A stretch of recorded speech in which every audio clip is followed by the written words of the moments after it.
There are a number of performance enhancements with AHLTA 3.3. We'll notice at the top of this screen that the drop-down menus are still on line 2. Line 3 is a more inclusive action bar. Some of our items that used to be on the patient identification line has now moved up, such as our options is now on the action bar. Above the action bar and just to the right, here are our notifications area. And then at the end of the patient ID bar, any special alert items about this patient will be at the end of the patient identification line. On the left-hand side of the screen, we'll see that the folder list and the reminders list both have some new buttons in the right-hand corner. If I want to make my reminders slide away out of view, there's a thumbtack. I'll click it, and we'll see that the reminders button has gone to a small button on the left-hand side and is out of our general view area.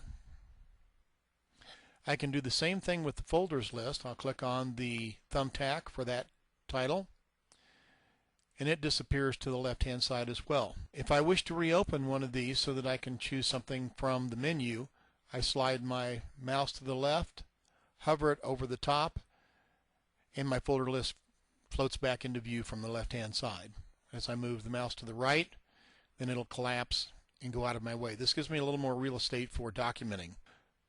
Up at the top, again, we were talking about how the options button was moved to the action bar. When we have an open encounter and we click options, we'll see that the encounter summary properties window opens, and there are a lot of expansion items or enhancements in this area. Our signature block is virtually the same as in the past. Site preferences has been expanded to include procedures, registry items, social history, and past medical history.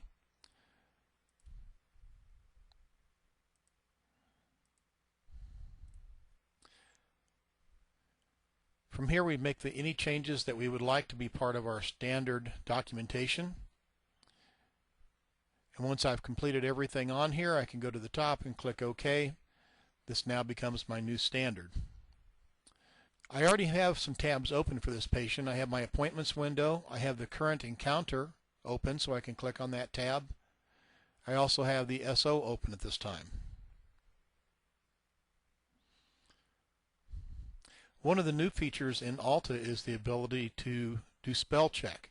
If I begin typing on an item that is in here,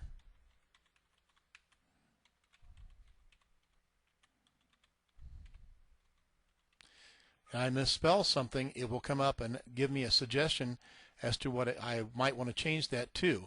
I misspelled the word problems, and it popped up with a selection. I'll go ahead and select option number 1 by clicking the 1 key, and it retypes that in for me. At any time while I'm in a free text area, I also can open up spell check and set the defaults in that area as well. So I'm going to right click in this text area, and it brings open a menu. The first one is autocorrect options.